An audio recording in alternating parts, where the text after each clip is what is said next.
pessoal, boa tarde. Bem-vindos ao KPMG Risk Journey de 2022.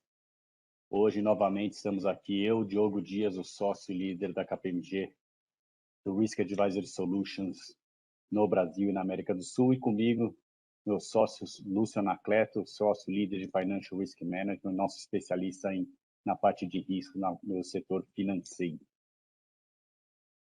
Hoje nós estamos aqui no nosso 7º evento, né? Hoje a gente vai falar um pouquinho de desafios do GRC no processo de IPO, né? O nosso pessoal aqui vai falar o que acontece, quais são as regras no exterior, qual a regra no Brasil, qual a regra quando é IPO em conjunto, regras de governança, regras de conselho. Acho que vai ser bem ilustrativo aqui. Acho que a gente vai deixar um bom espaço para perguntas também, porque é muito legal. Tem uma parte de governança interessante aqui também, né? Além da parte de responsabilidade dessa área de GRC no processo, né?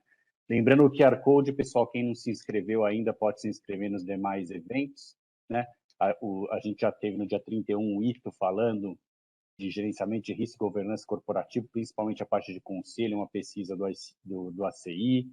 Depois teve dia 2, o Emerson e a Carolina trouxeram nossa pesquisa do perfil do fraudador. Depois, dia 3, a gente teve o Leandro Linhares falando um pouquinho de resiliência operacional na era digital. Dia 8, a gente teve a Neumar e o Sebastião aqui falando das regras que existem de asseguração, a dificuldade de comparação de relatórios e como este time de GRC tem que atuar nesse novo tópico tão relevante para as companhias. Depois a gente teve bastante gente aqui falando um pouquinho das mudanças da auditoria interna, Fernando Lage, Sandro Silva, Camila e Letícia. E também a gente teve ontem aqui o Bálcio Africano falando um pouquinho de Open Finance, né? Entrou aqui, o que está acontecendo nesse setor, as dificuldades, né? Quais as dúvidas do pessoal. A gente teve tópicos de LGPD depois, muita parte de risco, muitas dúvidas, foi muito legal, né? O Lúcio está lembrando aqui, ele lembrou dessa conversa, que a gente tem vários tópicos de LGPD para a gente falar numa das reuniões lá na frente, né? Que sempre surge essa pergunta quando a gente fala de riscos, a parte de LGPD está presente, né? Hoje o GRC, como a gente falou no processo de IPO, semana que vem, pessoal, a gente tem maturidade das funções de GRC com a Renata e a Patrícia, duas especialistas no tema. Dia 23, a gente vai falar o que a KPMG está considerando as principais considerações para a cibersegurança em 2022, com o nosso líder, o Leandro, né, e a Samara, a nossa líder de LGPD. E o evento que a gente tinha dia 17 sobre riscos dos programas de inovação com o Coutinho, nosso líder de gerenciamento de risco e advisor no Brasil, e o Oliver, o líder de inovação, a gente mudou para o dia 24 devido ao conflito de agenda com outro evento que a gente tinha aqui na KPMG. Quem estava já inscrito no dia 17 continua para o dia 24. Quem não está pode usar o QR Code e se inscrever agora também. Quem não participou ou quem participou quer ter acesso aos materiais e a gravação, aqui está o QR Code. Eu acredito que o de ontem ainda não esteja, mas o da semana passada já estão todos aqui com acesso. Então, provavelmente na semana que vem, o de ontem e o de hoje também já deve estar pronto para todos vocês. Dito isso, eu queria apresentar aqui a Eliette Martins, ela é nossa sócia de Risk Advisory Solutions, ela é especialista em governança, ESG, e nos últimos anos fazendo muita parte aí, né, Eliette, de IPOs, né, principalmente. Ela vai falar um pouquinho da experiência dela, muito legal. E ela trabalha bastante com o Simon, que é um dos nossos sócios aqui no RAS, especialista na parte de capital markets aqui. Eu acho que são duas experiências complementares. Esse pessoal tem, esses dois aqui têm trabalhado muito junto nos últimos anos aí, eles vão contar um pouquinho a experiência deles. Eliette, Simon, obrigado. Boa tarde, bem-vindos. Boa tarde, Diogo. Obrigado. E boa tarde a todo mundo. Sim, realmente a gente teve bastante experiência nesses últimos 2 anos e é exatamente isso que a gente queria trazer para a mesa de hoje. Mas antes de começar com o conteúdo, a gente vai se apresentar rapidinho. Meu nome é Simon, como o Diogo comentou, eu sou um sócio aqui no Brasil e trabalho com emissões no mercado de capitais e com nossos clientes FPIs, ou seja, aquelas companhias brasileiras que têm estágio nos Estados Unidos. Sou inglês, como é facilmente perceptível, mas então eu comecei minha carreira lá com a KPMG em Londres e também eu já trabalhei na nossa equipe de mercado de capitais nos Estados Unidos, em Nova York. Estou aqui no Brasil há mais que 15 anos e eu posso dizer, sem dúvida nenhuma, que os últimos 2 anos nesse mercado foram, por longe, os mais desafiadores. Acho que as estatísticas explicam por quê, né? Você devem estar sabendo, mas houve 28 IPOs no Brasil em 2020 e 46 em 2021. Então, se soma isso com a emissão de bonds, que a gente viu a emissão de CRAs e os follow-ons que aconteceram, e foram meses super intensos, assim, para não dizer insanos. Mas, por outro lado, o lado bom foi um período de bastante aprendizagem, tanto para mim quanto para o mercado como um todo. E é essa aprendizagem que a gente vai trazer para discutir um pouco com vocês. Aqui comigo, como o Diogo falou, é Eliette. Eliette, se quiser se apresentar. Claro, Simon. Bom, boa tarde a todos. Prazer estar aqui com vocês. Obrigada, Diogo e Simon, aqui pela introdução, né? Então, como o Diogo comentou, eu sou sócia da KPMG. Atualmente, atuo diretamente com os produtos de governança corporativa, controles internos e SOX, né? E também com toda essa parte de integração ESG. Tenho 20 anos de KPMG, né? E os últimos anos atuando diretamente com esses produtos. E como o Diogo e o Simon comentaram, né, eu acho que talvez esses 2 últimos anos foram os mais aquecidos de fato, né? Muito movimento de empresas buscando IPO, seja na Bolsa Brasileira, seja na Bolsa Americana também. E com isso aí a gente teve a oportunidade de, enfim, de estar apoiando, né, os clientes em diversas frentes, né? E aprendendo também bastante nesse processo, né? Quais são as dificuldades, quais são os dilemas, as preocupações, os novos requerimentos regulatórios. E a ideia nessa tarde é a gente trazer um pouquinho dessa nossa experiência, né, dos principais pontos de atenção, para que a gente possa contribuir, né, com vocês e desde já, né, fiquem à vontade aqui para fazer perguntas, né, tirarem as suas dúvidas. Espero que vocês aproveitem bastante esse evento. Obrigada, Simon. Ótimo. Então, só para recapitular como que será a nossa sessão de hoje. Em primeiro, eu vou fazer um resumo bem rápido sobre alguns aspectos de uma IPO, especificamente de uma IPO de companhias brasileiras. E depois eu vou usar 10 a 15 minutos para trazer para vocês algumas observações de nossas experiências de IPOs desses últimos 2 anos que eu já lamentei sobre eles. Mas esses exemplos eu quero que eles ilustram de forma bem clara a importância do papel do GRC dentro do processo de uma IPO. E depois a Eliette vai falar em um pouco mais detalhes sobre os requerimentos legais e regulatórios de uma companhia aberta, tanto aqui no Brasil quanto lá fora nos Estados Unidos, tocando em vários aspectos, vários assuntos relacionados a temas de GRC. E no final, como o Diogo falou, vamos ter alguns minutos para responder as perguntas de vocês. Espero que vamos ter alguns minutos para responder as perguntas de vocês, porque a gente tem bastante coisa para conversar, para trazer para a mesa aqui. Mas vamos fazer o melhor que a gente pode. Mas ok, em primeiro eu queria saber um pouco mais sobre vocês, nossa audiência.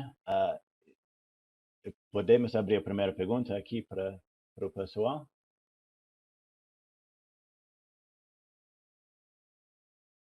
Tá ótimo, porque aqui eu tenho os resultados na minha frente. Então a pergunta era, quantos de vocês teve uma experiência recente de IPOs nesses últimos 2 anos? E temos aqui pessoas que... E eu pensei, outra forma de fazer essa pergunta é, quantos de vocês têm muita razão? Aqueles que responderam não participei em nenhum IPO, ao contrário, esses são muito sortudos, e a gente tem 57% das pessoas abençoadas aqui na audiência. 16% das pessoas participaram de um IPO, então teve um pouco de razão, e 10% das pessoas acabaram se envolvendo em mais que um, então realmente estão os mais azaradas que temos aqui.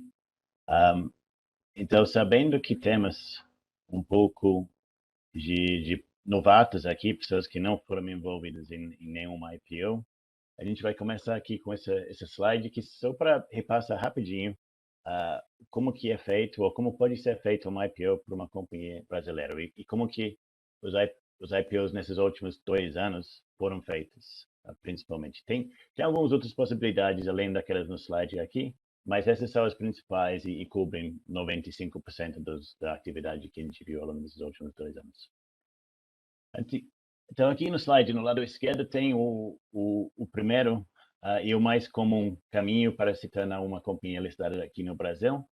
Isso é basicamente fazer um registro da companhia sob a instrução 480 da CVM e o registro da oferta sob a instrução 400 em paralelo.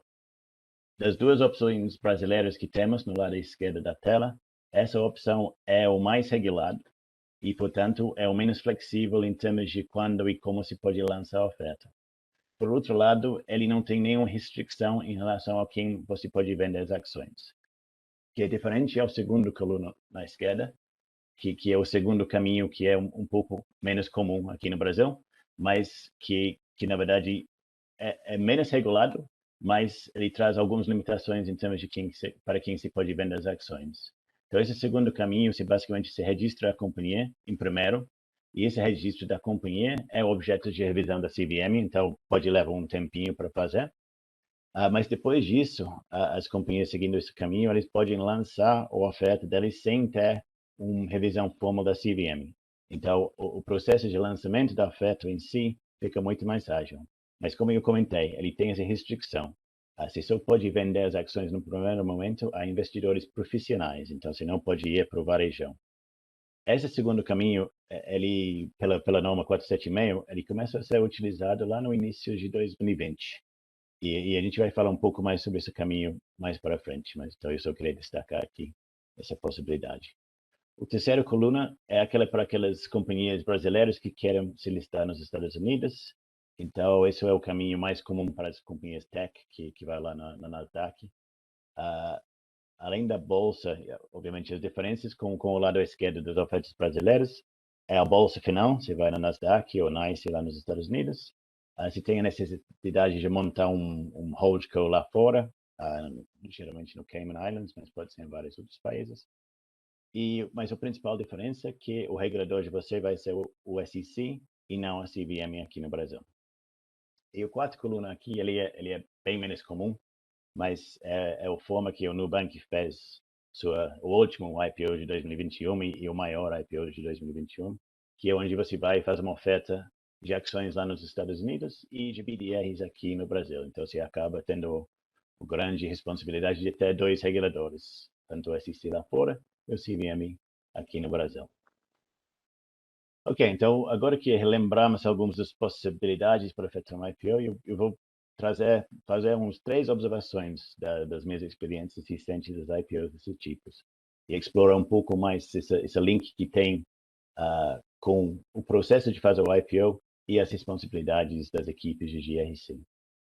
Se pudermos ir para o próximo slide, eu vou apresentar a minha primeira observação. Então, o que eu quero dizer aqui? A primeira coisa que eu aprendi ao longo desses últimos 2 anos. Uma IPO não é para todo mundo. A gente viu nesses 24 meses várias transações iniciadas em velocidade máxima, todo mundo ligando, falando que tem que fazer, vamos sair, está acontecendo, vou dar todo o dinheiro que você precisa, temos tempo, não temos tempo, vamos fazer, quero sair já, vamos ser o IPO do ano, é o maior IPO que vai acontecer. E em algum momento subsequente, depois dessas emoções iniciais, esse grande rush, alguém percebe que, na verdade, não era a opção mais apropriada para aquela companhia. E eles acabaram cancelando os processos.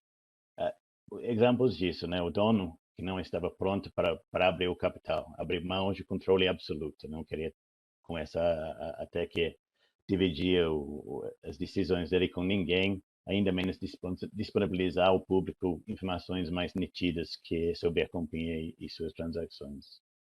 Outro exemplo disso que a gente viu, a companhia veio como uma grande história, mas quando começou a montar todas as informações para suportar o tese de investimento dele, o equity story, viu que na verdade não teve histórico suficiente, não teve os números que para suportar o tese de investimento que queria usar com o mercado.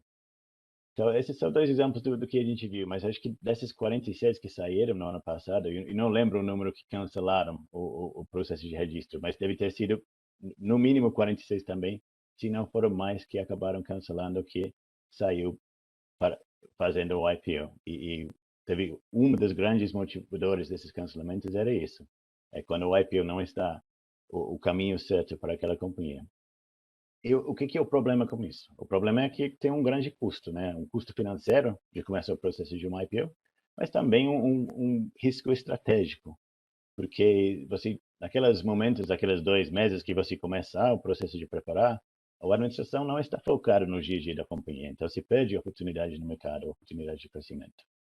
E adicionalmente, o cancelamento de uma oferta pode impactar a imagem da companhia perante dos bancos e perante dos advogados e perante dos investidores potenciais. Então, você pode acabar prejudicando futuras transações pelo cancelamento dessa IPO. Então, quando se está nessa situação, o melhor é nem começar o processo. O que pode fazer para evitar essa situação? A gente entende que há 2 avaliações extremamente importantes a serem feitas antes de tomar a decisão de começar o processo de uma IPO. Em primeiro, é preciso entender em detalhe os benefícios e os riscos de fazer um IPO, inclusive um foco nas demandas de uma companhia aberta após tal IPO.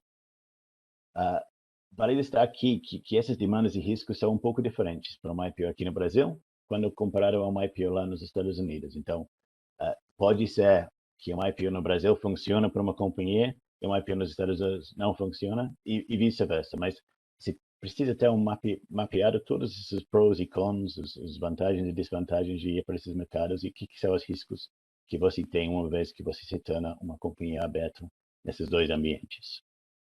E a segunda avaliação que a gente acha crítico nesse momento é uma avaliação bem robusta do perfil e do momento da companhia. Estão apropriadas para o tipo de IPO sendo proposto? O perfil da companhia e o momento tem um fit bom para essa bolsa onde você está pensando em ir? Essas 2 avaliações bem feitas permitem que a administração tenha uma lista completa das vantagens e desvantagens de fazer um IPO no contexto da companhia, que é a base que ele precisa para decidir se deve iniciar o processo de fazer um IPO ou procurar outra solução para o momento da companhia. No fim, tem várias outras formas que você pode levantar dinheiro. Então, se é só um assunto de dinheiro, muitas vezes o IPO não é a forma mais apropriada para a companhia naquele momento. Então, tem que avaliar as outras opções e só seguir o caminho de um IPO se a companhia realmente tem o perfil, o fit, o momento correto para ir para o IPO e assumir as responsabilidades de uma companhia aberta. E vale destacar aqui que a pergunta não é se a companhia está preparada para fazer um IPO. Assim, poucas companhias estão preparadas para fazer um IPO. Mas isso é conhecimento que pode ser contratado ou comprado. A pergunta aqui é realmente que deve ser respondido o IPO é o passo certo para a companhia no seu momento atual, ou seja, está tudo pronto. Esse momento é o ideal para fazer uma IPO ou é o momento para fazer outro tipo de transação? O que o GRC tem a ver com isso? Então, no meu entendimento, o envolvimento do GRC nessas avaliações é super importante. Eliette, não sei se você tem a mesma opinião que eu tenho, que aqui tem muito que a pessoa pode agregar. Não, lógico. Não, e é isso mesmo, Simon, porque o ponto é, o que a gente tem percebido em muitas transações é que, muitas vezes, o profissional do GRC ele é pouco envolvido, né? A discussão do IPO, obviamente, ela é uma discussão estratégica, né? Está no âmbito de conselho, está no âmbito dos sócios, né? E da diretoria, mas é importante que essas áreas, seja responsável por governança, por riscos, compliance, estejam conectados, estejam inseridos, né? Porque no momento que você identificar qual que é a sua situação atual, quais são as estruturas que eu tenho, quais são as práticas que eu tenho, quais são as políticas, porque a gente tem um monte de regra regulatória que eu vou apresentar para vocês mais para frente, né? Quem talvez tenha a maior e melhor sensibilidade dessa situação atual é este profissional, né? Que pode prover não só a situação atual, mas também que plano de ação e como implementar esse plano para para dar um conforto, né? Seja para os conselheiros, para os administradores, mas também para o mercado, né? Que de fato tem um time robusto que vai estar atuando com planos de ação que serão efetivos para endereçar tanto a demanda do regulador, mas também a demanda de mercado por boas práticas de governança, né, Simon? Então, assim, não estar inserido nesse processo é um erro, né? Tem que estar conectado e trabalhando em conjunto em qualquer movimento de IPO. Sim, total. Eu acho que uma grande parte é uma avaliação dos riscos e das obrigações que a companhia terá no futuro. E quem melhor para fazer essa avaliação, para entender, para mapear isso, que a área de GRC, no fim. Então, sim, realmente acho que muitos desses IPOs que deram errados porque quem tomou a decisão foi o dono. Ele tomou a decisão sozinho, lá em cima, sentado no escritório dele, e foi embora. E depois, ao longo do tempo, aprendeu que não era o passo correto para a companhia naquele momento. Ok, então se a gente pode ir para o próximo slide aqui, eu vou fazer minha segunda observação aqui para vocês. O risco operacional de uma IPO combinado com as janelas apertadas e o risco de mercado é uma combinação potente, capaz de matar até os maiores IPOs. O que eu quero dizer com isso? O processo de uma IPO é complicadíssimo. Assim, a gente indica a nossos clientes que eles deveriam começar o processo com 12 meses de antecedência em termos da data de precificação deles. Posso dizer que poucos escutam a gente e a grande maioria começa com entre 4 e 6 meses para iniciar o processo do IPO. Mas dessa forma, assim, com esse tempo, é sempre muito puxado. No fim, tem várias tarefas, vários passos que a companhia tem que percorrer antes de se tornar uma companhia aberta. A lista é enorme. Documentação, preparação de documentação, estruturação de órgãos de governança, movimentos societários, contratação de bancos, advogados, e vai.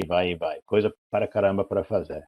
Se você se dá só uma janela de 4 a 6 meses para fazer isso, é muita coisa, é possível, mas vai ser puxado.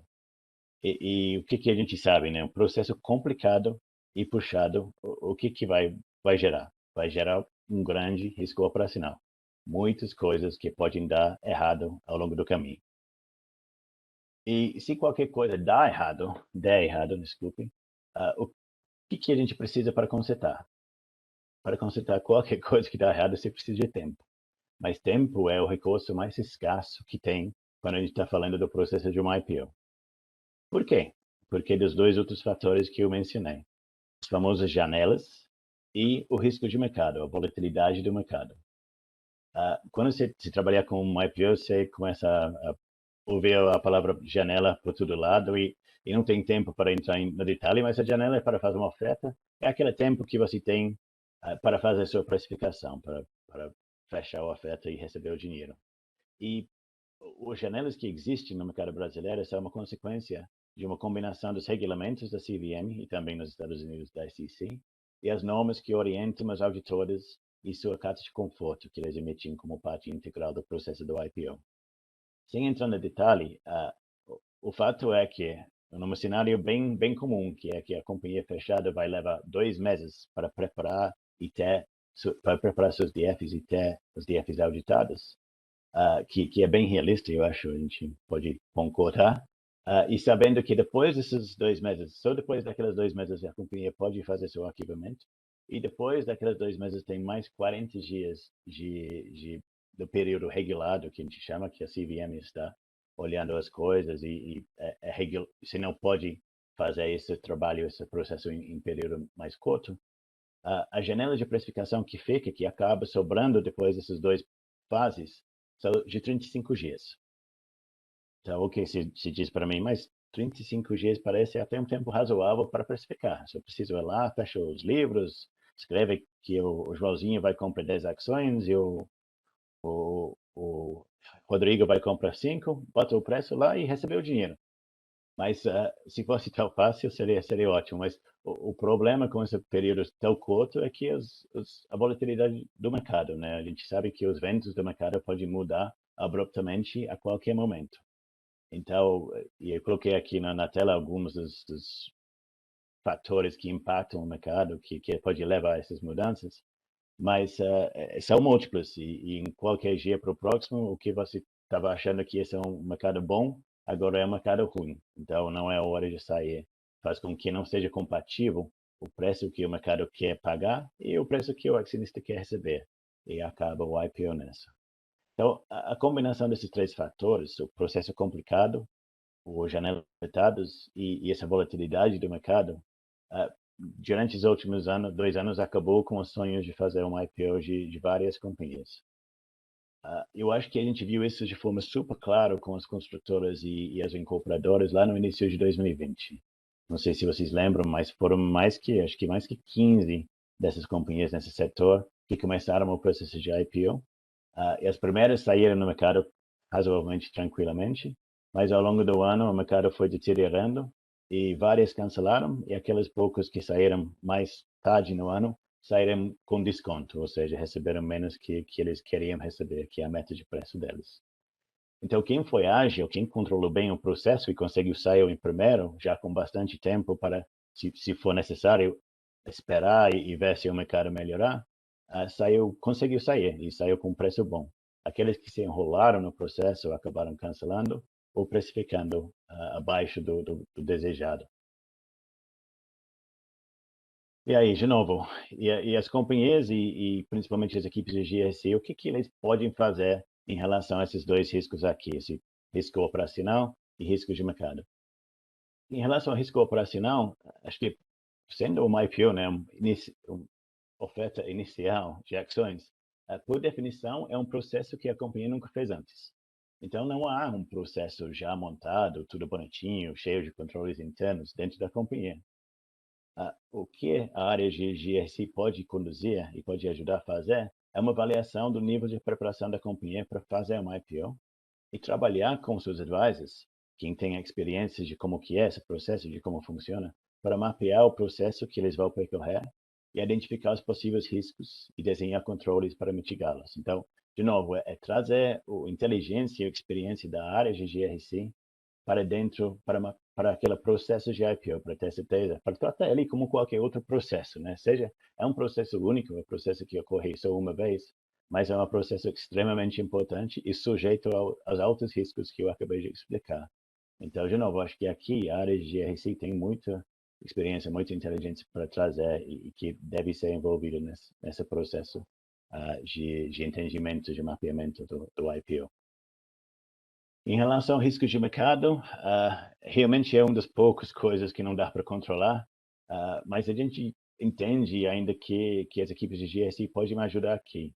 Eles podem e deveriam entender os principais fatores de mercado, as principais coisas que influenciam o preço das ações da companhia e monitorá-las para ter certeza que a decisão de começar o processo é apropriado. Ou seja, de novo, é mapear, entender o que são os drivers do preço das ações dessa companhia e montar um processo para que a administração pode receber essas informações e usar essas informações para tomar decisão em relação ao IPO. Seja no momento de começar, de iniciar o processo, ou seja mais tarde no processo. Tem que montar um processo de revalidação, que a administração olha essas informações e decide revisitar a decisão de ir em frente com o IPO para ver se deveria continuar ou não. Simon, e se você me permite só contribuir nesse seu comentário, né? Isso a gente está falando até no processo de preparação para o IPO, mas também no momento que você já se torna uma companhia aberta, né? Você tem que divulgar informações ao mercado, por exemplo, se for no Brasil, por meio do seu formulário de referência, e você tem uma seção específica para fatores de riscos, né? Sendo uma seção super complexa, né, de risco de mercado e outros riscos mais corporativos, né?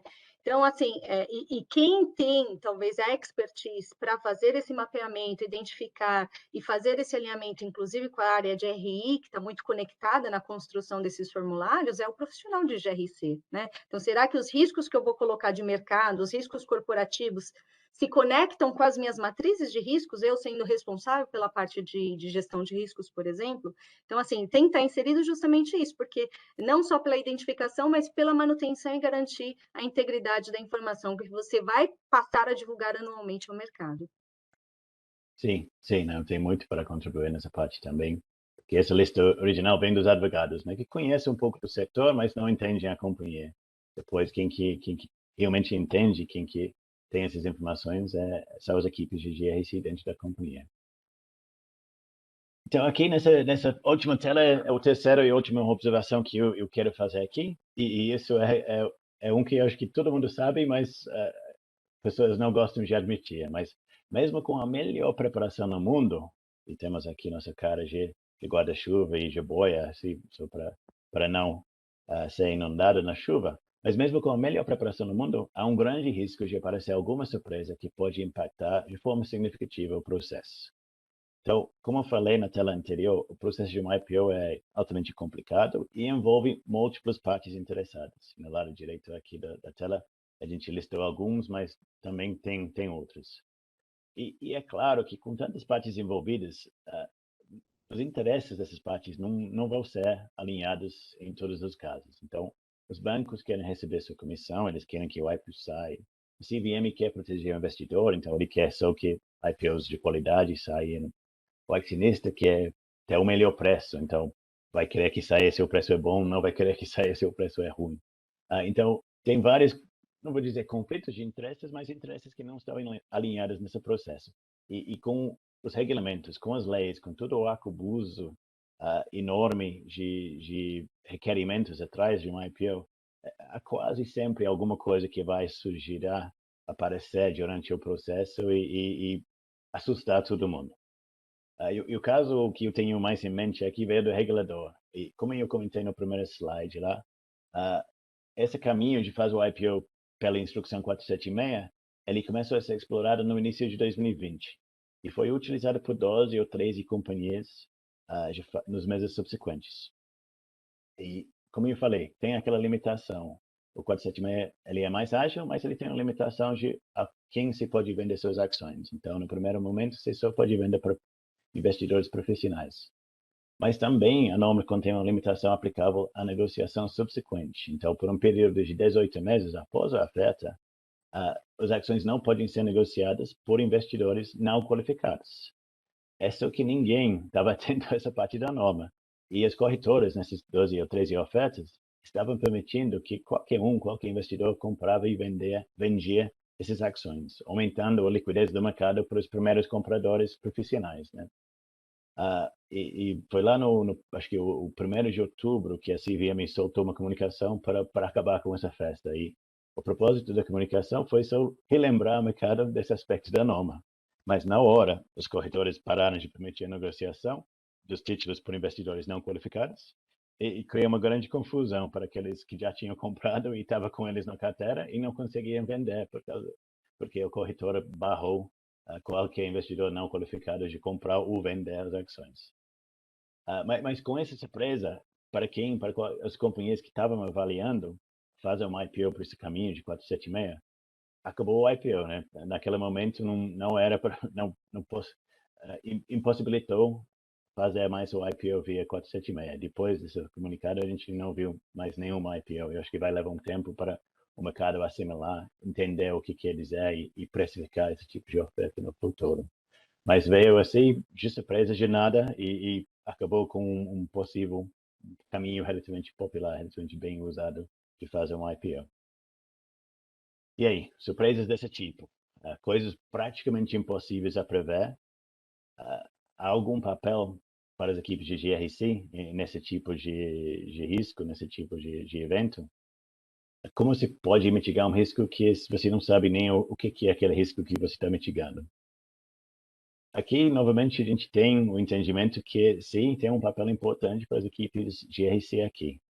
A gente entende que deveria ter um processo para lidar com o que se chama de riscos emergentes, né? Os riscos emergentes do processo de IPO. Aqueles riscos que aparecem de repente, de nada, e para os quais ainda não existe um processo formal de avaliação, de encerração, de mitigação, né? Mas esse processo para os riscos emergentes deve envolver todas as áreas da companhia impactadas e a alta administração. E deve ser um fórum onde o risco é discutido, é avaliado o máximo possível. O impacto no processo do IPO é entendido por todos. E dessa forma, a administração pode tomar uma decisão informada como lidar com esse risco no ambiente de IPO. Vai para frente, não vai para frente, vai tomar essa ação, vai tomar aquela ação, vai ignorar e rezar para dar tudo certo. Então, a gente acha que até no caso desses riscos extremamente imprevisíveis, ainda a área de GRC pode contribuir muito para controlar e entender esses riscos, que realmente, inevitavelmente, vai surgir em 90% dos IPOs que acontecem. Se puder, para a próxima, obrigado. Então, como eu acabei de falar, tem muitas partes interessadas aqui, e quando a gente fala de governança, uma das partes mais importantes é a própria bolsa, onde você vai listar as ações da sua companhia. Aqui na tela a gente listou várias bolsas que tem no mundo, mas, como eu falei lá no início, a gente tem 2 países, né, que interessam as companhias brasileiras, o Brasil, onde tem o B3, e nos Estados Unidos, onde tem o Nasdaq ou o NYSE. Eliette, você quer entrar em um pouco mais de detalhe e vai falar um pouco mais sobre os elementos de governança relacionados com IPOs nessas bolsas? Claro, Simon, obrigada. Né? Bom, eu acho que como o Simon trouxe aqui, né, existem várias opções, várias bolsas, né, que a companhia ela pode optar por fazer um IPO, mas pelo menos nesses IPOs que a gente tem trabalhado, né, nos últimos anos, praticamente 100% aqui foi um IPO considerando B3, e aí dentro da B3, né, praticamente 95% considerando o segmento do novo mercado, né, eu vou mostrar para vocês quais são os segmentos, né, e ou Nasdaq e NYSE aí que tem sido bastante aquecido também, né? E, portanto, por conta disso, a gente vai trazer alguns elementos mais específicos dessas 2 bolsas, né? Principalmente porque elas trazem ali requerimentos, né, de estruturas de governança, estruturas de GRC, políticas, procedimentos que as companhias têm que se atentar, né?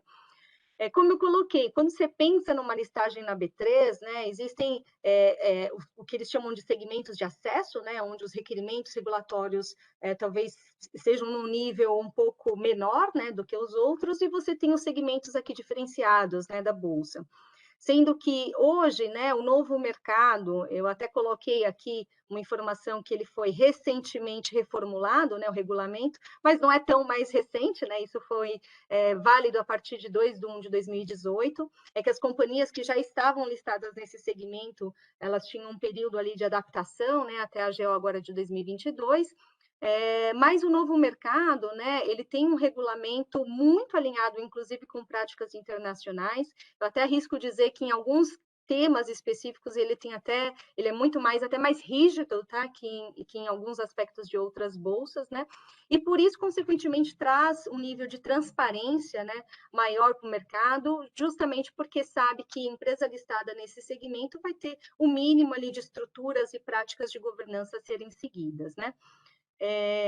Por outro lado, né, as empresas que vão para o NYSE e Nasdaq também, né, tem um requerimento bastante claro, né, do que é esperado em termos de estrutura de conselho, de comitês, de funções de GRC, mas o que eu gosto de destacar, né, nesse movimento é que quando você sendo uma companhia brasileira, no caso, né, ou uma companhia estrangeira, e você opta por fazer um processo de listagem no mercado norte-americano, você é considerada, em linhas gerais, né, o que a gente chama de uma Foreign Private Issuer, né, ou uma FPI. Então, se você pega empresas que são FPIs no Brasil, né, Grupo Ultrapar, BRF, Bradesco, Gerdau, são todas empresas brasileiras, né, que se listaram nos Estados Unidos e que são conhecidas como FPIs. E essas empresas, elas têm requerimentos de governança que são específicos para FPIs, que se diferem, né, do que a gente chama de um requerimento de governança para uma domestic company, né, que é uma empresa americana aberta, né, listada no mercado. Tudo aquilo que é requerido para domestic company também é requerido para uma FPI. Mas uma FPI, ela tem a possibilidade, ela tem algumas exceções. Tá? Quando você fala, por exemplo, só exemplificando, né? Um dos requerimentos regulatórios se você se listar numa NYSE ou numa Nasdaq, que você tem que ter um conselho de administração formado pela maioria de membros independentes, por exemplo, né? Mas se você for uma FPI e se no país de origem ou que a companhia que você a companhia que vai ser listada, se naquele país de origem não tiver uma regra regulatória que requeira, neste exemplo, por exemplo, a maioria de membros independentes, você pode utilizar dessa exceção, desde que você divulgue ao mercado, né, que você está utilizando essa exceção e que no seu país de origem não requer que você implemente a respectiva regra, né? Então, entender essas características, entender essas exceções é fundamental neste processo, para você não implementar estruturas que não são necessárias, mas também não deixar de implementar algo que, mesmo sendo uma FPI, é requerido, né? E aí, Simon, acho que tem algumas características também, né, que se encaixam no conceito de FPI. Tem, sim. Eu ia dizer, todos os exemplos que você deu são exemplos que é muito fácil dizer, não, o Petrobras é um companheiro brasileiro que está listado lá nos Estados Unidos, portanto, um FPI. Uma FPI, eu acho que a maioria dos casos que a gente viu, realmente, eu não tinha muita dúvida do que se ia qualificar como SCI ou como um domestic company, mas as normas basicamente estão a ver com a quantidade de executivos que você tem. A maioria dos executivos tem que estar aqui no Brasil, ou pelo menos tem que estar fora dos Estados Unidos. Os ativos da companhia também, mais que 50% tem que estar fora dos Estados Unidos. E a administração em si tem que acontecer, ou tem que estar os administradores e a administração da companhia tem que acontecer também fora dos Estados Unidos. Então, acho que quase todos os casos a gente viu, ficou claro, porque as companhias que a gente lida aqui no Brasil tendem até 90% das operações aqui no Brasil. Poucos são regionais também, né? Mas nenhum com grandes operações lá nos Estados Unidos. E outra coisa que eu acho que é interessante aqui, né? De novo, para essas companhias que você mencionou, fica muito claro o que são as práticas locais do país de origem. O Petrobras, o Ultrapar, eles têm listagens aqui no Brasil, então eles seguem as normas da CVM. E eles levam esses normas e usam esses normas lá perante a SEC e as bolsas lá fora. Mas se você tem uma companhia privada, essas companhias tech, que não tem registro aqui no Brasil, eles não estão sujeitos a nenhum regulamento, mas o arcabouço regulamentar para eles é muito limitado, né? Muito pequeno. Então eles vão para os Estados Unidos e o que é o prática local deles? Em muitos casos eles não têm um requerimento de reportar nada, porque eles não são regulados pelo CVM, então eles só têm que produzir demonstrações financeiras pela lei societária do Brasil.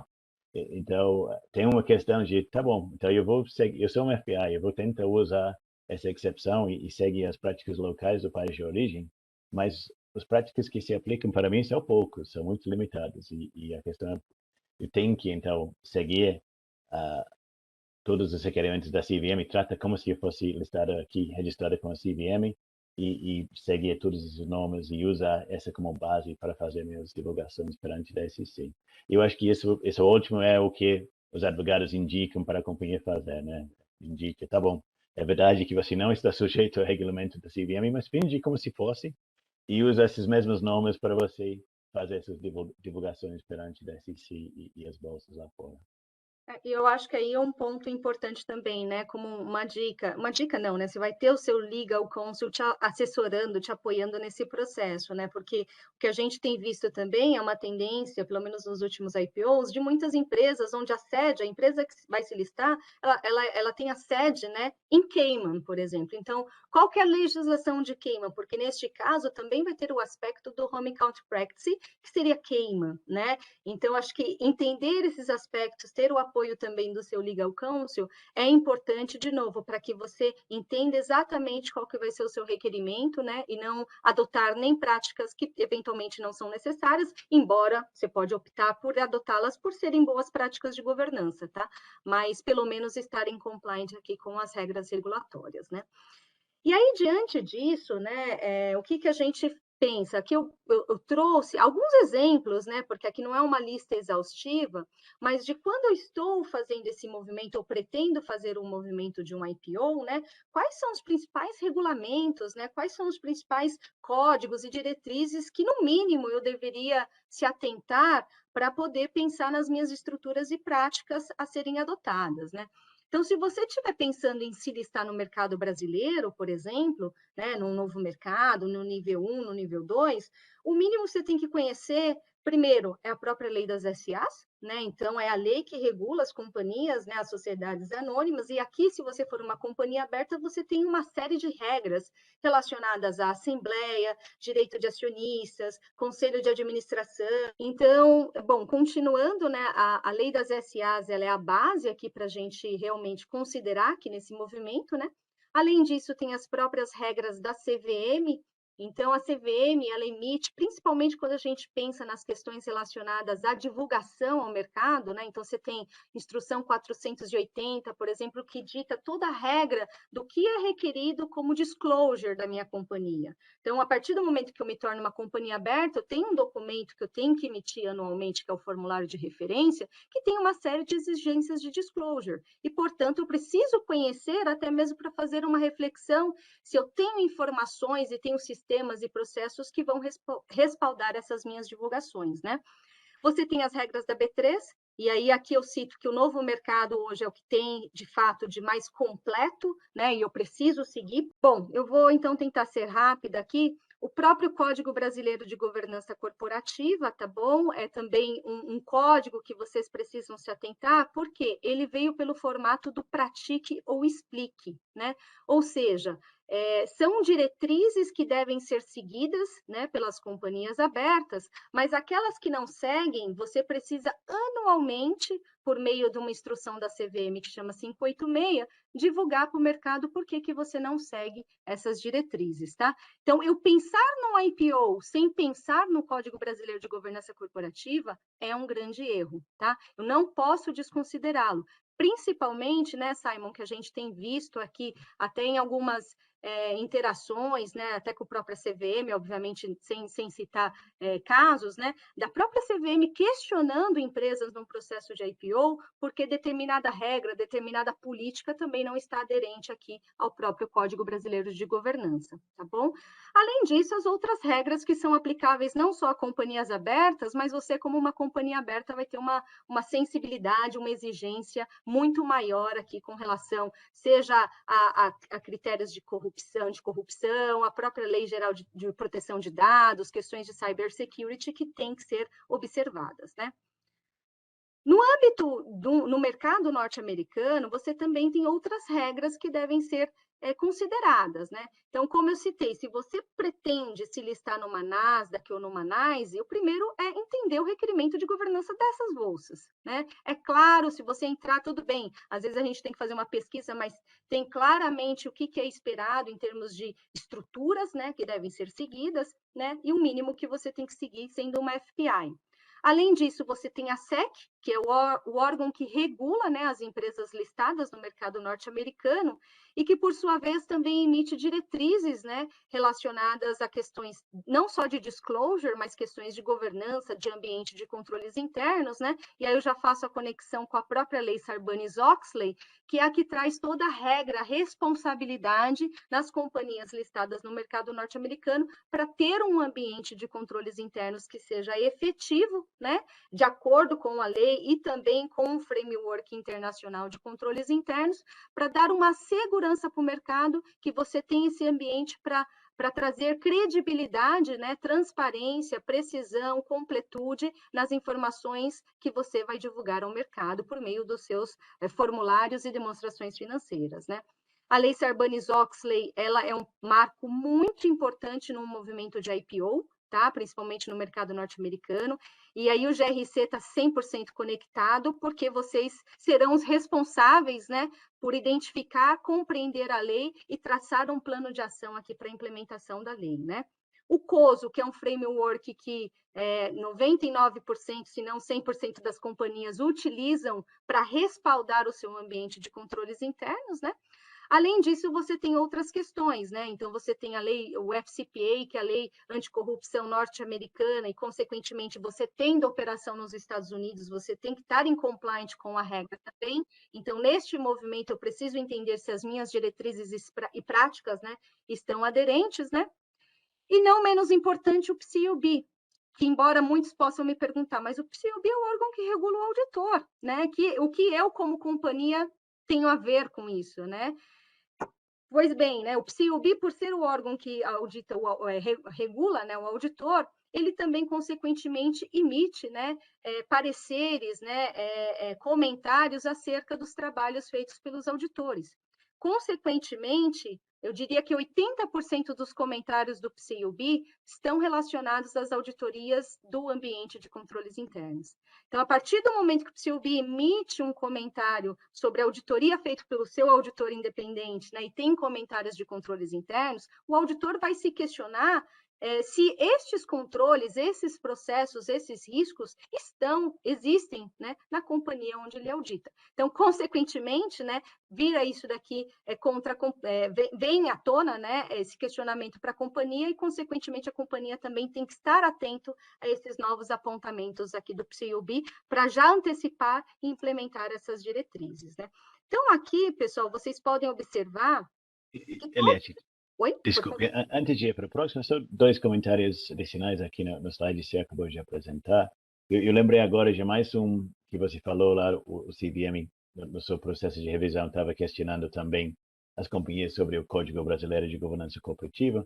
Também a gente viu vários comentários da CVM desafiando a legalidade de transações das companhias entre partes relacionadas. Então, teve transações com partes relacionadas não remuneradas, e a CVM identificando essas transações no formulário de referência e questionando se aquela transação estava em compliance com a lei societária, se pode ou não ter transações com partes relacionadas sem ter remuneração nenhuma. Então, realmente, todos esses arcabouços, esses frameworks diferentes, eles são interligados e uma é conectada com a outra.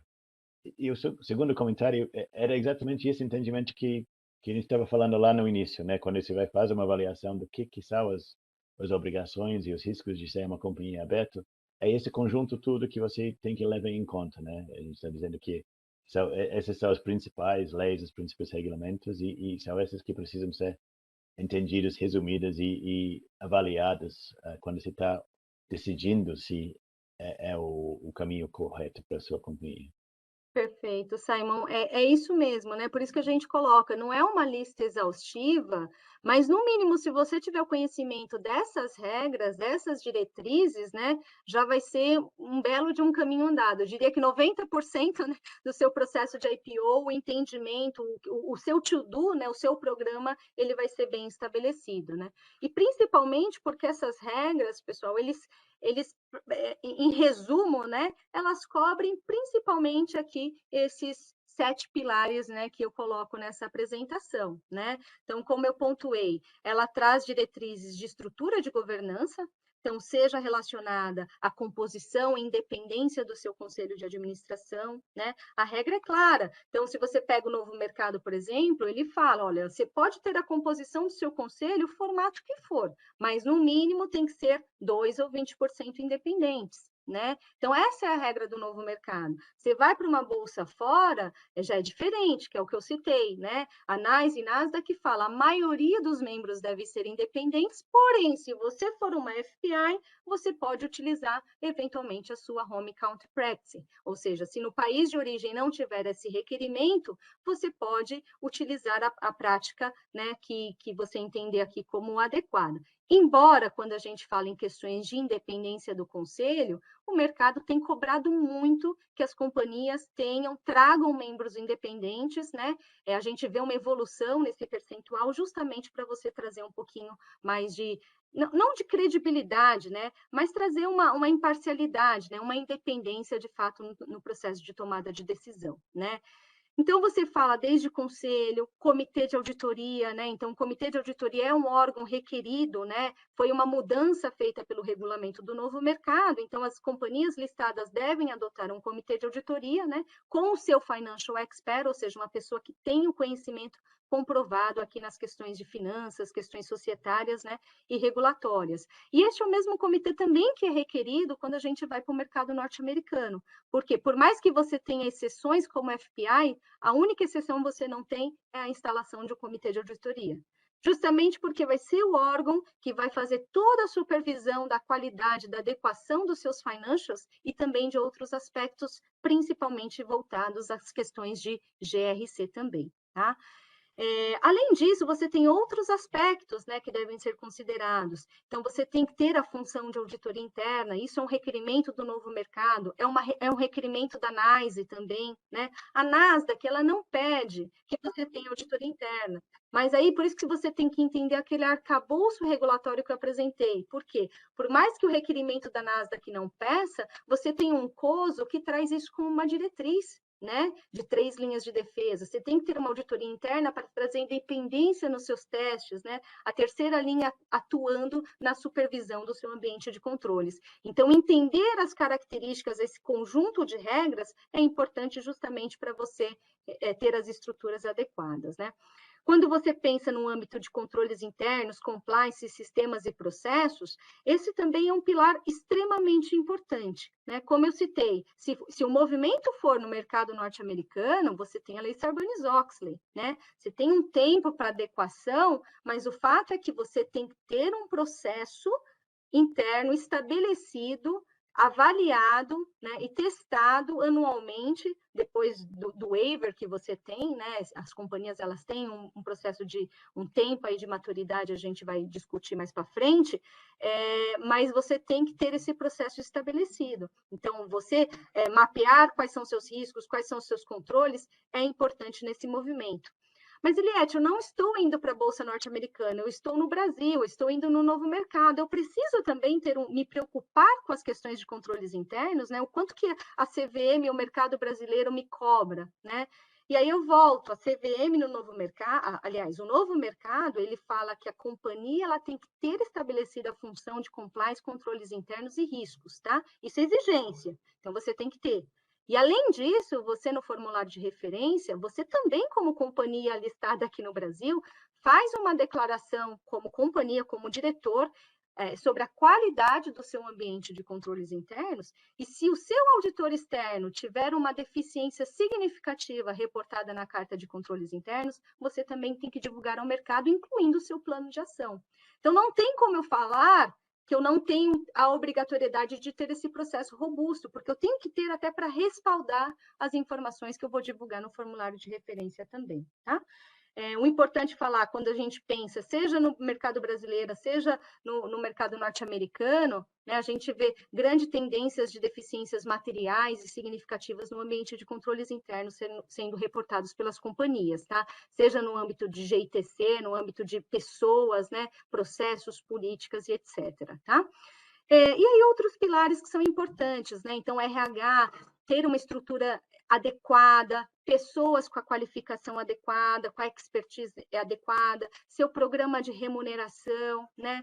No âmbito de relação com investidores, né? Eu vou ser uma companhia aberta, não tem como somente para seguir a regra da CVM eu instalar colocar um diretor estatutário com a responsabilidade de RI, sem me preocupar em ter uma área robusta de RI, que vai se comunicar de forma adequada com o mercado e vai se preocupar com as políticas diversas que vocês também terão que implementar, né? E, além disso, né, eu acho que vocês tiveram, não sei se vocês participaram do debate da Neumar e do Sebastião, questão de ESG, né? ESG, num processo de IPO, é ponto-chave, né? Você, em qualquer roadshow, os investidores vão questionar seu programa de ESG, e a própria CVM agora fez mudanças na CVM 480, né, trazendo mais robustez no processo de divulgação de práticas de ESG.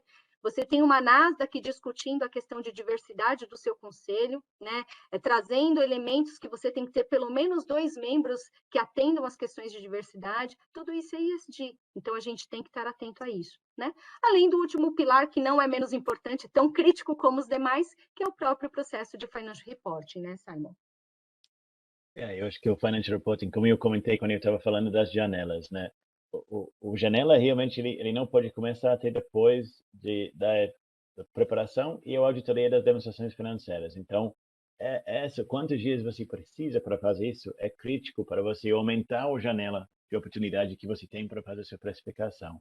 Então, o mais robusto, o melhor que é o processo de financial reporting, o mais rápido que você vai conseguir terminar aquela primeira fase e vai para as próximas fases do IPO e, portanto, minimizar o risco de ter que cancelar por não ter mercado quando você está pronto para sair na janela. Perfeito. Então, pessoal, aqui é só um resumo dos principais pilares, né? Vocês podem me perguntar, mas como que o mercado, Eliette, tem atuado? Quais são as práticas, quais são as estruturas, né? Eu não vou repassar todos esses dados, mas depois eu me comprometo em compartilhar com todos vocês. A KPMG ela realiza uma pesquisa anual, tá? De governança corporativa e mercado de capitais, onde a gente coleta dados, né, de práticas de governança divulgadas por companhias abertas, tá, no mercado. No último estudo que está fresquinho, a gente recentemente lançou, foi feito com base em 280 empresas do mercado, e aqui tem um pool de informações, tá? Então, quando você me pergunta, Eliette, mas qual que é a prática? Você falou dos conselheiros independentes, mas como que o mercado tem trabalhado, né? Então, ali você vê, né, por mais que o novo mercado peça 2 ou 20% de independentes, o mercado tem aqui 39% de membros independentes, porque tem sido uma tendência, né? Então, se você estiver nesse movimento, é importante também você se comparar com seus próprios pares, né? Como os meus pares têm se posicionado e estruturado as suas práticas de governança, né? Quando a gente fala de comitês, né? O comitê que é requerido é o comitê de auditoria, mas vocês percebem que as companhias também têm diversos outros comitês estruturados também, justamente pela demanda, né, de mercado. Por exemplo, você vê comitê de sustentabilidade, está fraquinho aqui, você tem hoje ainda, você tinha em 2020, 22 empresas, em 2021, 37. Eu sei que o ano que vem esse número vai subir para 50, devido à demanda do tema ESG, né? Então, mesmo que as empresas elas não sejam requeridas, há uma pressão, há uma busca pelas boas práticas de governança. E esses dados servem para te ajudar, né, como benchmark neste processo, né? Por último, aqui, já finalizando, né, gerenciamento de riscos, né? Como eu falei, as empresas elas têm que ter uma estrutura de gestão de riscos, né? Isso é um requerimento, a função de ter, e também uma política de gerenciamento de riscos que suporta todos os riscos corporativos da companhia. Só que esse dado ainda é pequeno, né? Se você pensar nessas 280 empresas, você tem 77% que afirmam que possuem uma política de gestão de risco formalizada. Eu arrisco dizer que, independente de você ser uma companhia aberta ou não, a política de gestão de risco deveria estar já estruturada, porque é como você vai gerir os seus riscos, né? Quais são as diretrizes do seu conselho para gerir os riscos da sua companhia, né? E no âmbito de controles internos, como eu já citei, é uma preocupação, né? Você vê aqui no novo mercado 59% das empresas divulgando deficiências apresentadas na carta de controles internos do seu auditor, né? O time de GRC tem que entender isso e já trabalhar no plano de ação, porque sabe que vai ser uma informação pública e o mercado vai cobrar as remediações, né?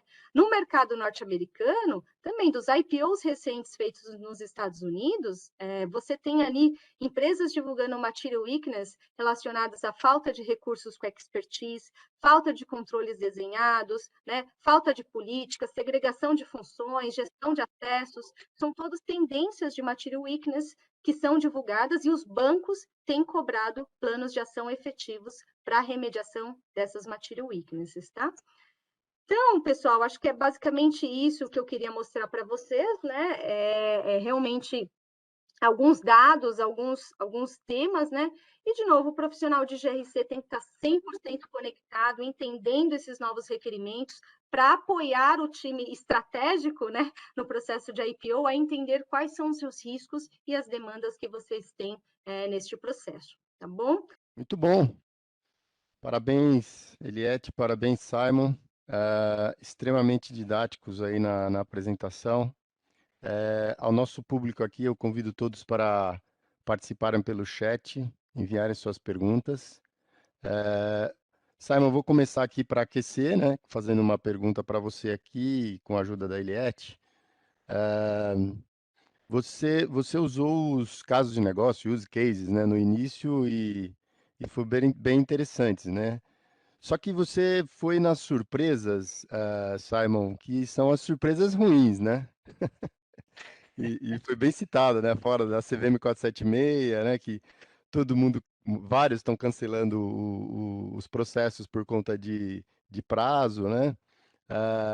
Então não faz avaliação de riscos e benefícios no começo, né? Não avalia o perfil, o momento adequadamente, né? começa 4 ou 6 meses antes, deveria começar mais de 1 ano. Então você foi muito nas surpresas, diria que negativas, né? Ah, tem mais alguma ou tem alguma positiva para Ah, compartilhar? tem. Na verdade, o gran- parece um milagre. A gente passou aqui 70 minutos sem falar de Covid, né? Então, o Covid realmente era uma daquelas surpresas, né? Veio de nada, risco não mapeado, não pensado por muitos, né? Com certeza teve alguém lá pensando nisso em algum momento, mas pouca gente. Aí veio, fechou, acabou tudo. O mercado parou completamente, né? Todo mundo pegou as canetas, deixou por lá e falou, e não sei se vou trabalhar de novo e quando e como que será.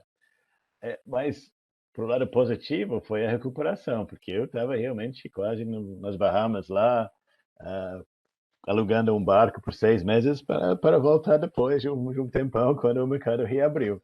Mas levou um mês, a verdade é que eu tirei 2 semanas para ir para Campos do Jordão, então não foi tão exótico como eu gostaria que tivesse sido. Mas acabei tirando 2 semanas e fui lá para Campos do Jordão. E quando eu voltei, já estava tudo começando de novo, todo mundo voltando aos planos e já colocando, remontando seus planos de IPO. Então, acho que o Covid teve o lado negativo e também o lado positivo, porque teve a surpresa da volta com tanta velocidade depois e ficou muito forte de lá para cá. Em termos de negativas, a outra que veio na minha cabeça agora era durante um IPO, ah, alguém, um cliente ou um parceiro da própria companhia fazendo o IPO, veio com um processo legal contra a companhia, um processo legal público, desafiando algumas das práticas e que gerou dúvidas sobre os resultados futuros daquela companhia. Então veio, aconteceu isso, foi para todos os jornais e a companhia lidou bem com essa surpresa aqui, começou a entender, mapear e faz as divulgações necessárias dentro dos seus documentos para que não foi um grande issue no fim do dia, mas foi uma surpresa que veio, que foi bem gerenciado e não acabou atrapalhando nada. Legal, legal. Bom, já começamos a receber aqui algumas perguntas. Aqui tem uma para você, Eliette, ó, de comitês. Nosso amigo Edson Silva pergunta: em relação ao comitê de auditoria, já existe orientação para que seja estatutário obrigatoriamente? Eu até aproveito, Eliette, para perguntar se você mencionou da obrigatoriedade do comitê de auditoria, mas quais outros comitês que também são obrigatórios ou relevantes? Acho que também pode dar uma visão mais ampla. Tá ótimo, Lúcio. Obrigada, Edson, pela pergunta. Lúcio, também. Se travar aqui, porque eu coloquei o vídeo, me falam, tá? Pela regra do novo mercado, o comitê ele não precisa obrigatoriamente ser estatutário, tá? Então, a companhia ela tem a opção ou não de estruturar um comitê que seja estatutário. O grande ponto é que você tem o Código Brasileiro de Governança Corporativa. E aí o código ele traz como diretriz que a companhia adote um comitê de auditoria estatutário. Mas muitas companhias hoje a gente tem mais ou menos ali, talvez 30% das companhias que divulgam que tem um comitê de auditoria estatutário, tá? Mas, de novo, pela regra do novo mercado, não é obrigatório. O que acontece também, que às vezes gera muita dúvida, é que falam o seguinte: mas a CVM exige que eu tenha um comitê de auditoria estatutário, né? E aí é um erro, né, de interpretação que às vezes acontece. Por quê? A CVM ela tem uma instrução que é a 509, que ela fala o seguinte: se eu, como companhia, quiser ter o benefício, tá? Vamos entender isso como um benefício de estender o prazo do meu auditor externo de 5 para 10 anos, eu posso, desde que eu tenha um comitê de auditoria estatutário nos moldes da CVM 509. Então, se eu quiser usufruir desse benefício, sim, aí eu tenho obrigatoriamente que ter um comitê de auditoria estatutário que atenda às regras de composição, periodicidade, responsabilidades, de acordo com a 509, tá? Então, depende aqui de qual é o seu objetivo, tá? Novo mercado, não, mas se eu quiser ter pela 509, sim. Aí você perguntou dos outros comitês, né? Obrigatoriamente, seja NAS e NASDAQ ou Novo Mercado, o comitê que é obrigatório é o comitê de auditoria, tá? Esse é o obrigatório. O Código Brasileiro de Governança, ele traz também um elemento que é o que a gente chama do Comitê de Ética e Compliance, né? Justamente para ele tratar mais as questões relacionadas a denúncias, investigações, etc., e que seja também um comitê independente, tá? Mas, de novo, o código ele traz como uma diretriz, né? Não é um comitê obrigatório, embora muitas companhias a gente observa que tem adotado este comitê também por ser uma boa prática de governança, né, Lúcio? E aí você viu naquela estatística que você tem outros comitês, né? Você tem comitê de remuneração ganhando bastante força, justamente pelo tema, né? O comitê de ESG que eu comentei, isso com certeza nos próximos anos eu acho que vai trazer até uma regulação com relação a isso, comitê de riscos, entre outros, mas não são comitês obrigatórios. Legal. Lúcio, deixa eu incluir uma parte para a pergunta para a Eliette. Eu não vou responder, não, vou deixar ela responder. Ô, Eliette, então, o comitê de auditoria estatutária aqui, ele pode atuar como comitê de auditoria para uma SEC Company? O comitê de auditoria, sim, né? O que acontece é o seguinte: pela regra da ANAS e da Nasdaq, o seu comitê de auditoria, né? Você tem que ter um comitê de auditoria formado por pelo menos 3 membros e que todos sejam membros do conselho de administração e sejam independentes. Então, se você tiver um comitê de auditoria aqui que não se encaixe, né, não atenda esses critérios de composição e independência que sejam do conselho, aí na minha leitura, Diogo, aí não atenderia a regra. Mas se você já tem um comitê estatutário que atende, sim.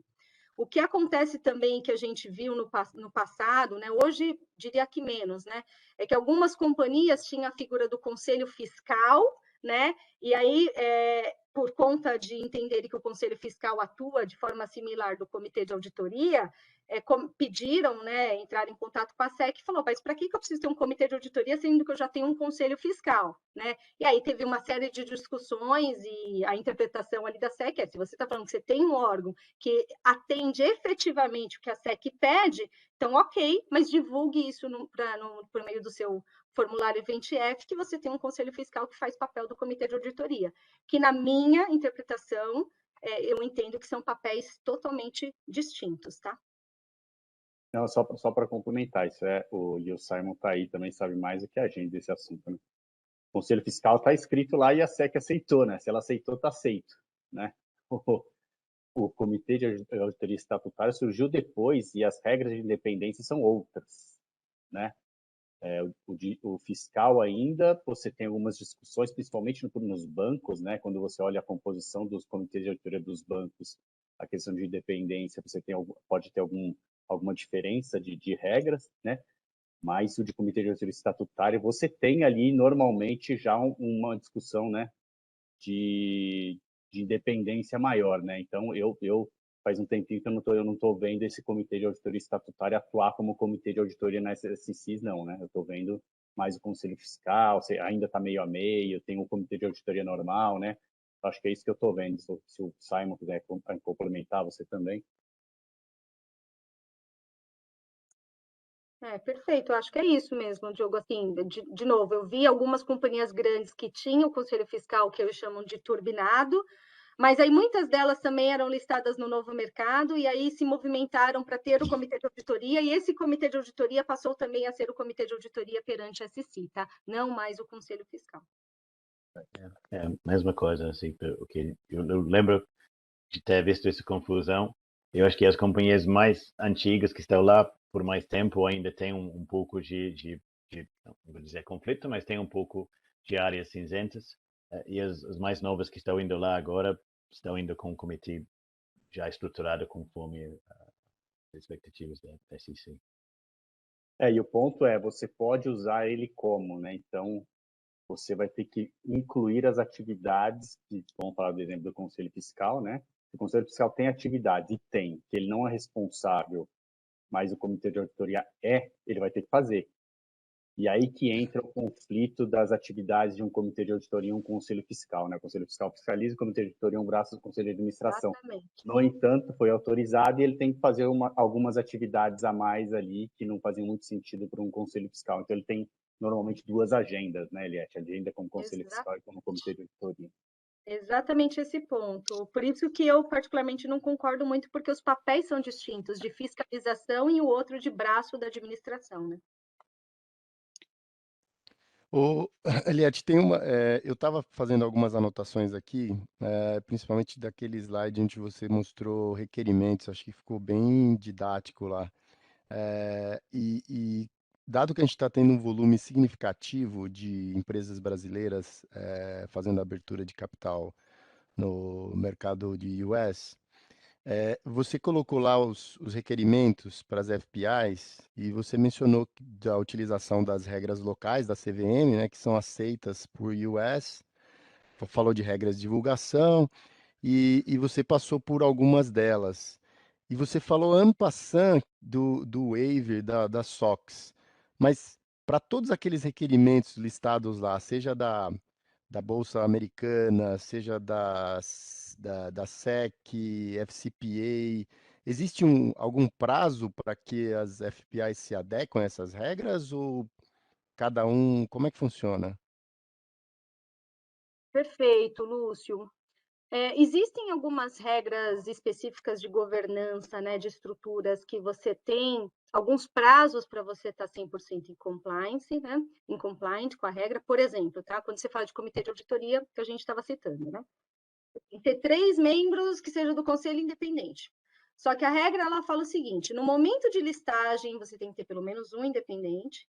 Então, você tem o benefício de ter até 2, 90 dias depois, e 3 membros 100% independentes até 1 ano. Né? Então, esse é um waiver, digamos assim, que você tem na questão do comitê de auditoria. Né? Então, existem algumas práticas.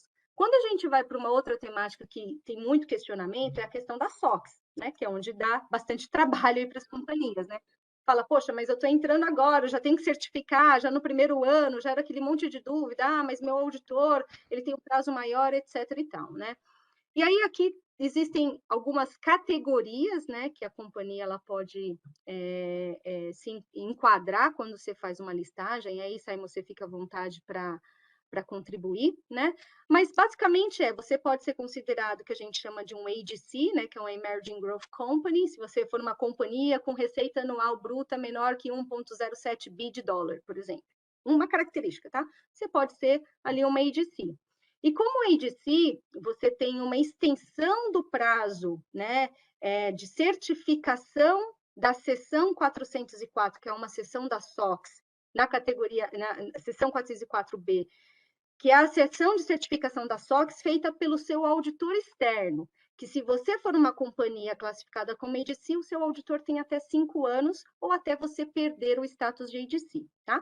Porém, esse é o prazo do seu auditor, e aí que as companhias cometem talvez alguns erros de interpretação.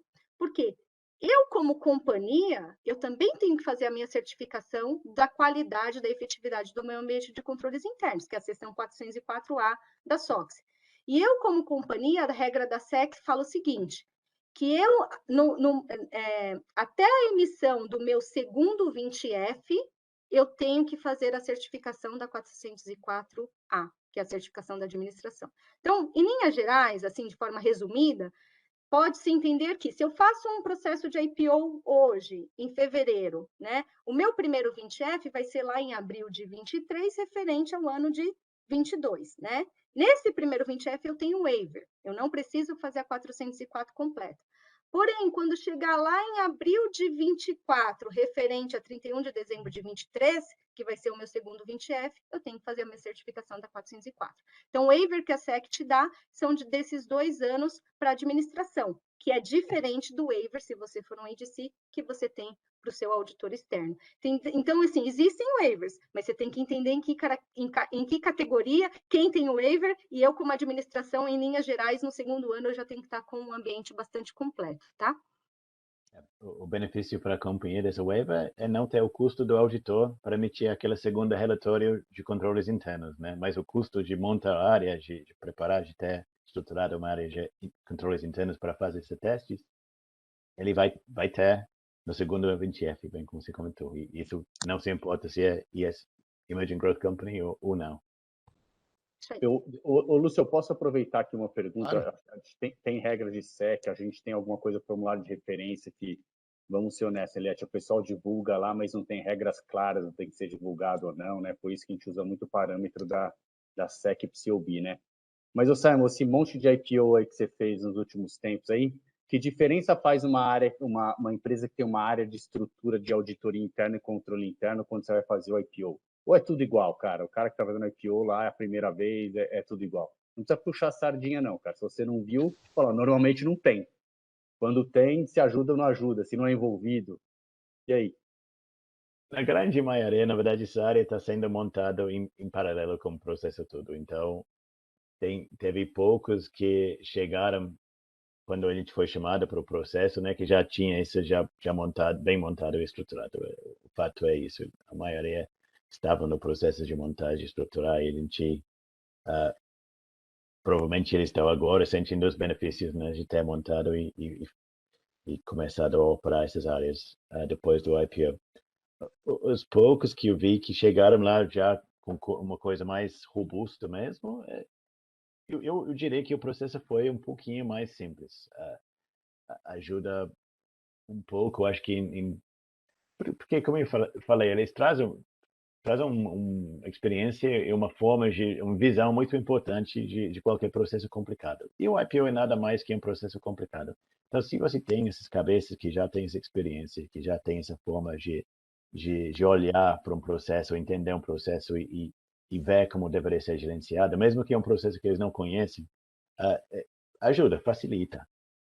Em todos os casos, como eu falei, pode ter as surpresas, pode ter os problemas, é normal. Mas eu diria que foi um pouquinho mais tranquilo, assim, com aquelas empresas que chegaram mais com áreas mais robustas no momento da chamada. A gente está em cima do horário aqui.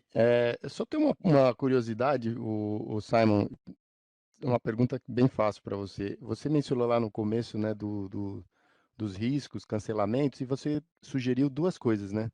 Avaliar os riscos e benefícios antes de começar um processo e avaliar o perfil e momento da companhia, né? Quanto tempo leva isso? Eu tenho certeza que a gente faz esse tipo de suporte e de apoio, né? É uma coisa rápida? É uma coisa que a gente pode. A gente costuma de gostar de fazer com 4 semanas. Acho que 4 semanas é um tempo bom para a gente, porque a gente já tem mapeado, obviamente, os requerimentos, os riscos gerais para uma companhia aberta, mas cada companhia tem suas particularidades. E, obviamente, além de fazer isso, se a gente não conhece a companhia, a gente tem que fazer um deep dive para entrar lá e entender o que é o perfil da companhia, o que é o momento da companhia. Então, quando a gente faz esse tipo de avaliação, geralmente a gente gosta de pedir um prazo de 4 semanas, mas como sempre, com a empresa desesperada para fazer e pedindo para a gente fazer de forma mais rápida, eu acho que a gente fez em 2 semanas 24 em por alguns 7 e aí lugares. a gente dá uma reduzida, né? A gente manda mais gente lá em cima e a gente consegue fazer sair em menos tempo. Mas acho que 2 semanas deve ser o recorde, né, Eliette? Legal, legal. Com você, Diogo. Acho que já estamos no Não, horário. legal. Pô, Simon, pô, muito legal. A Eliette também aí teve uns probleminhas, mas depois acertou tudo aqui. Eu acho que ficou claro aqui os requerimentos que a gente tem aqui, os IPOs, né? As estruturas de governança, como elas são relevantes, né? As obrigatoriedades que a gente tem no Brasil e no exterior. Eu achei muito legal. Eliette, obrigado novamente. Simon, obrigado novamente. Aí eu acho que foi muito legal aqui e proveitoso. A gente viu pela quantidade de perguntas que a gente teve. Lúcio, valeu novamente aí. Lembrando que quando a gente não falou hoje, né, Lúcio, mas quando a gente fala do mercado financeiro, aí a gente tem um monte de regras regulatórias e que a gente não pode esquecer o gancho que a Eliette falou lá de que se tem uma regra local, tal, você pode utilizar a regra local. Então, acho que isso é o que a gente vê na indústria financeira muito quando a gente está falando dos IPOs para o exterior, né? Ele já tem uma regra clara ali, eles já estão mais ou menos prontos na parte regulatória, né? Eu acho que quando o Simon está falando, ele está falando de outro pessoal ali. Pessoal, QR Code aqui para quem não se cadastrou para o evento, os próximos eventos, né? Nos vemos na semana que vem aí para falar um pouquinho da maturidade GRC. Para quem ainda não pegou o QR Code no começo da apresentação, esses aqui são os materiais até a semana passada. Então, na semana que vem, a gente deve ter o material desta semana. Lembrando que do dia 17 nós alteramos para o dia 24. né? 24, é isso. Sim, 24, né? Bom, obrigado a todos aqui pela presença e boa noite. Nos vemos semana que vem. Tchau, tchau. Tchau, tchau. Boa Boa noite. noite. Obrigado. Obrigada, pessoal.